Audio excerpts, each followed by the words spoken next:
پاتې مزل.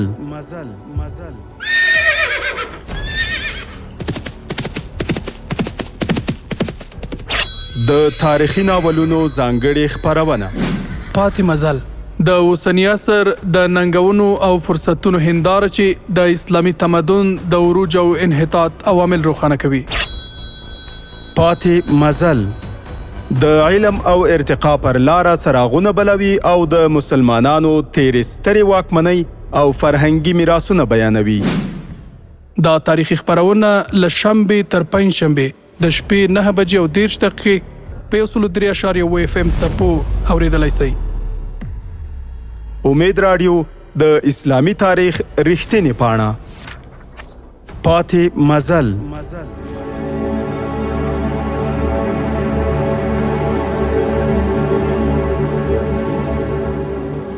د امید رادیو ډیرو قدرمنو اوریدونکو هیله ده چې ټول به روغ جوړ او په ورځنیو چارو کې بریالي اوسئ. پیل کوو د پاتې مزل په نننۍ خپرونه. هیله ده چې د خپرونې تر پایه راسره پاتې شئ. الحمد لله رب العالمین والصلاة والسلام على سيد المرسلين قائد المجاهدين سيد الأنصار والمهاجرين وعلى آله وأصحابه أجمعين. أما بعد. درنو ورونو او خويندو، مخکې له دې چې موږ او تاسې د جنوب لویدیځې اروپا په لور باندې یو ستر تاریخي سفر ولرو، یو څو د پیل یا مقدماتي معلوماتي یادونې اړینې ګڼم. الحمدلله د الله جل جلاله په ستر فضل او توفیق سره زموږ د ایمان پلورونکي ستره صوتي تاریخي له پندونو او عبرتونو څخه ډکه لړۍ پوره ثبت او نشر ته وسپارل شوه، او امید دی چې ټولو مسلمانانو په ځانګړي ډول مجاهدینو ورونو به ترې پوره ګټه پورته کړې وي. دا چې زما خپله هم اراده وه او د مشرانو ملګرو هم بار غوښتنه وه چې باید داسې تاریخي ایښوونکو لړیو ته دوام ورکول شي، ځکه چې مسلمانان په ځانګړي ډول مجاهدین، هغه که کشران وي یا مشران، په هر دور کې جهادي تربیت او فکري تمرکز ته اړتیا لري. باید منفیات ور اصلاح، تاریخي تکرار شوي غلطیو ته متوجه او د اسلام د دښمنانو نویو معاصرو نیرنګونو ته یې پوره بیدار، هوښیار او ویښ وساتل شي. نو په همدې اساس ما هم له الله جل جلاله څخه د توفیق دعاوې غوښتې تر څو ما ته توفیق راکړي چې د وخت مطابق یوه نوې دوهمه تاریخي صوتي له پندونو او عبرتونو څخه ډکه جذابه لړۍ پیل او ټولو مسلمانانو ته وړاندې کړم. هیله لرم چې زموږ او ستاسو څخه الله جل جلاله راضي شي او را روان پاتې اغزن مزل ته هم په پوره اخلاص، ثابت قدمۍ او زړورتیا سره ورمخکې او دوام ورکړو. ورونو او خویندو، آیا اسلامي نړۍ پیژنئ؟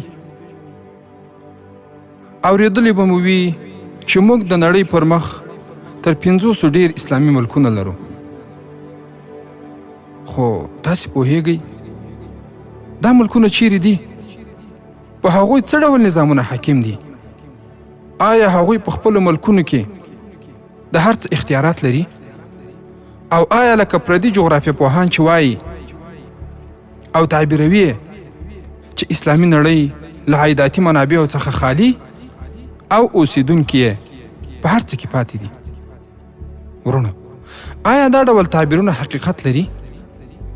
د دې ټولو پوښتنو جواب دا دی: اسلامي نړۍ د سترې نړۍ په منځ کې واقع ده، او اسلامي نړۍ هغه وچه صحرا نه ده لکه څنګه یې چې پردي جغرافیه پوهان تعبیروي، بلکې اسلامي نړۍ د نړۍ په منځ کې واقع ده چې د ځمکې له ټولو اړخونو سره پیوستون شته. د ټولې نړۍ دریابونه، بندرګاوې او د کشتیو چلولو نړیوالې کرښې د اسلامي نړۍ تر اغیزو لاندې دي. همدارنګه مهم سیندونه، فصل کوونکي ځمکې او پټ معدنونه دلته دي. ورونو، د هند بحر ته د ننوتلو دروازې په اسلامي خاوره کې دي. د ملقا تنګی په ختیځ کې د ملایو او سومترا ترمنځ او د باب المندب تنګی په لویدیځ کې پروت دی. او دغه تنګی د بحر متوسط یا ساوت اوشین دروازه په اسلامي خاوره کې راخلاصوي. کومه دروازه چې له منځني اطلس څخه د اروپا او افریقا خواته راپرې شوې، هغه په اسلامي خاورو کې ده. ختیځه برخه د سویس د کانال او د اسلامي نړۍ لویدیځه برخه د جبل طارق تنګي په نوم باندې یادېږي. ورونو، دغه د بحر متوسط اسلامي خاورې مهمه برخه، یعنی ختیځه برخه د سویس د کانال او لویدیځه برخه د جبل طارق تنګي په نوم باندې یادېږي. او په دې ترتیب د ختیځ او لویدیځ ترمنځ نړیوالې کشتۍ ټولې په همدې تنګي کې ښکته او پورته دي. ورونو، سپینه بحیره د څه وخت پخوا ټوله اسلامي بحیره وه، او تر اوسه هم ختیځې او جنوبي څنډې اسلامي دي. او که اسرائیل نه وای او بحر میت یا مړه بحیره به هم اسلامي بحیره وای. ورونو، د نیل، دجلې او فرات سیندونه هم په اسلامي خاورو کې بهیږي. په ختیځ کې د سینګیانګ یعنی چینی ترکستان او غربي پاکستان پورې د طول البلد د 90 درجو پورې اوږدې دي، چې په دې ترتیب اوږدوالی 108 درجو ته رسیږي. ورونو، د شمال لخوا د عرض البلد د 50 درجو له ترکستان څخه پیل او په جنوب کې د عرض البلد تر 10 درجو یعنی د استوا تر خط پورې پلنوالی لري، چې په آسیا کې د اندونیزیا تر جزیرو او په افریقا کې د استوا د خط تر جنوبه د سومال تر اخره پورې اسلامي نړۍ پرته ده. ورونو، زموږ د دې ټولو خبرو پایله دا چې لکه څرنګه چې یو عالم ویلی دی چې که ټوله نړۍ د یوې دایرې په شکل متصوره شي، نو مرکز به یې مکه مکرمه او په ځانګړي ډول کعبه شریفه وي.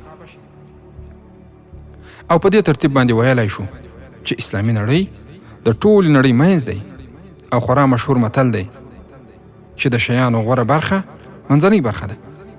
نو ورونو، پردي جغرافیه پوهان چې دا خبره کوي چې اسلامي نړۍ له معدنیاتو او قانونو څخه خالی ده، دا خبره یې باطله او ناحقه ده.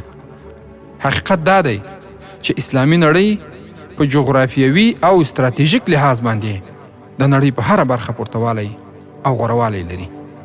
ورونو، دا چې خبره زموږ بلې خواته ولاړه نسی، ان شاء الله تعالی نور معلومات په دې برخه کې پر روانو برخو کې هم تاسو ته وړاندې سي.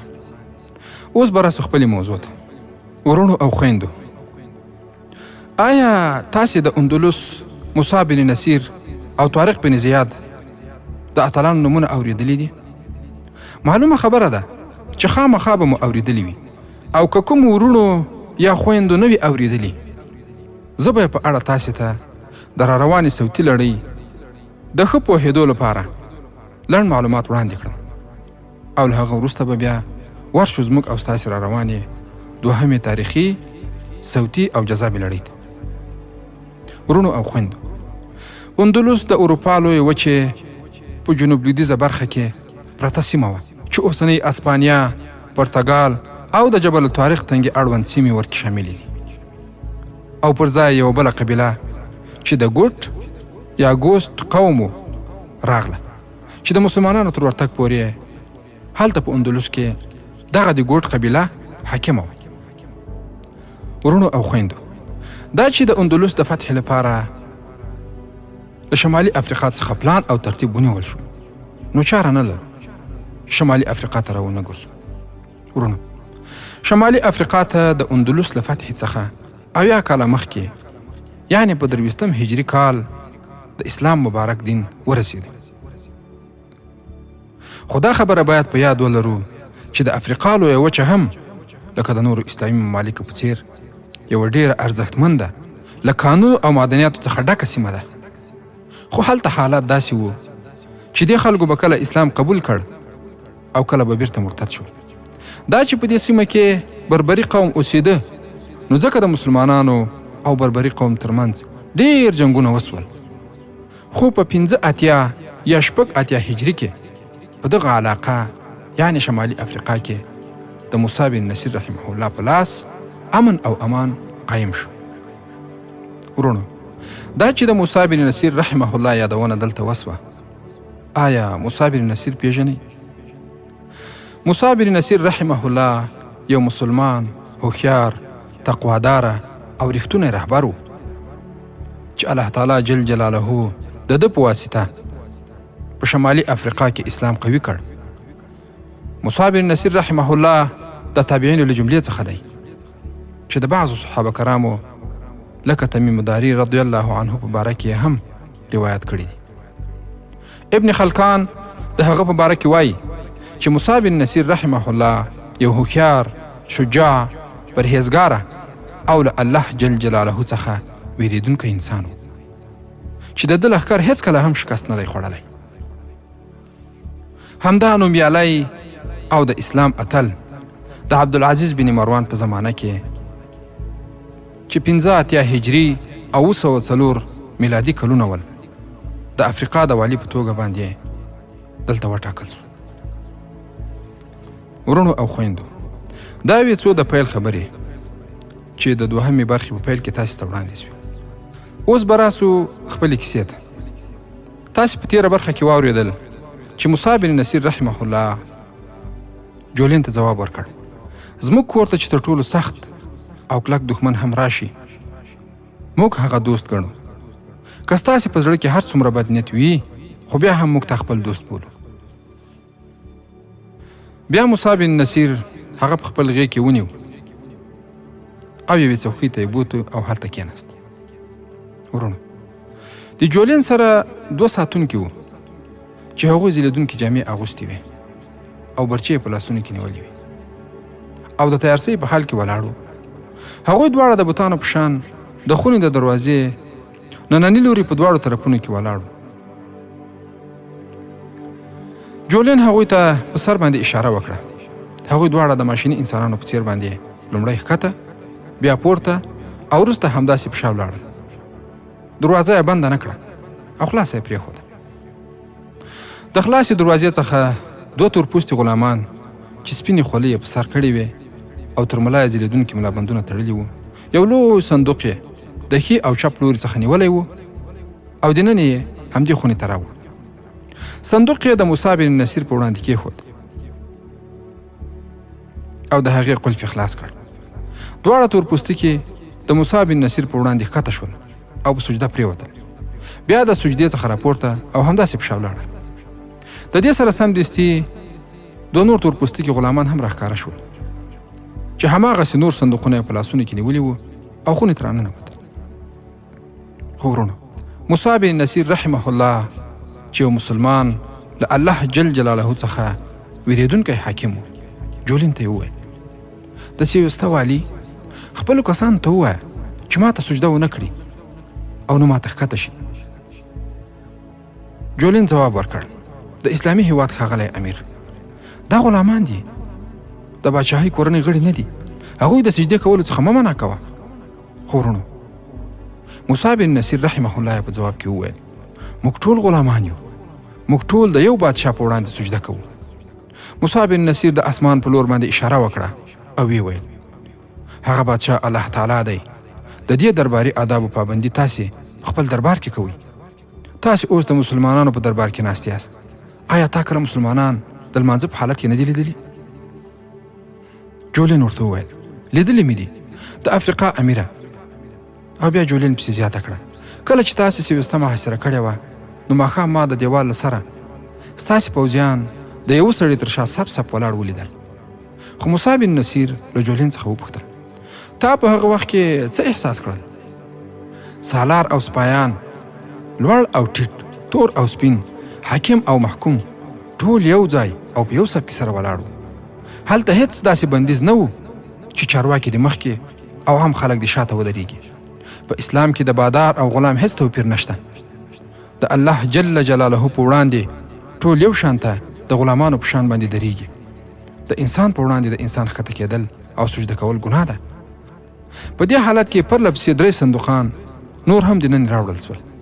د موسی بن نصیر د منع کولو سره سره د صندوقونو راوړونکي ښکته کېدل او سجده یې کوله، چې په دې کار سره جولین خندل او خوشحاله کېده.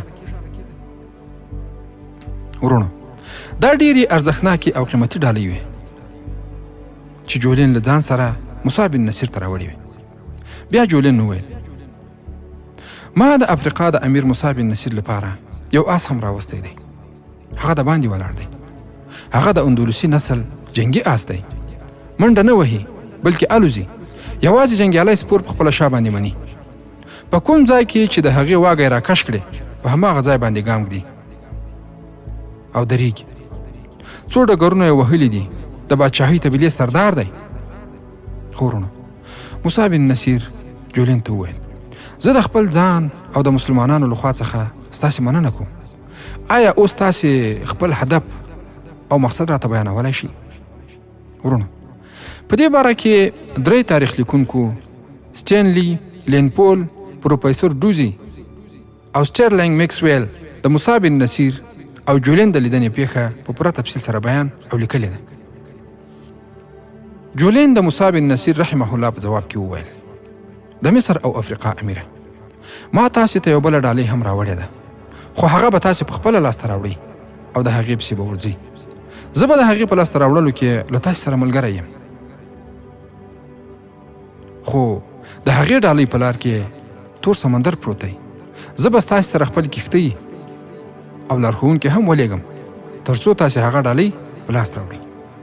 ورونو، څه فکر کوئ چې جولین له دومره ډالۍ سره موسی بن نصیر رحمه الله ته د څه لپاره راغلی؟ او څه فکر کوئ چې موسی بن نصیر ته کومه ډالۍ جولین یادوي؟ آیا هغه قیمتي ډالۍ ده؟ او آیا موسی بن نصیر به د هغې ډالۍ پسې له شمالي افریقا څخه سفر وکړي؟ دې او د دې ته ورته پوښتنو ځواب به په راروانه برخه کې سره له نورو پندونو او عبرتونو واوري ان شاء الله تعالی. د امید راډیو ډیرو درنو او متدینو اوریدونکو، دا وه د پاتې مزل نننۍ خپرونه چې تاسو ته ما ډاکټر سیف الله خالد وړاندې کړه. هیله ده موږ هم په خپلو نیکو دعاګانو کې یاد ساتئ.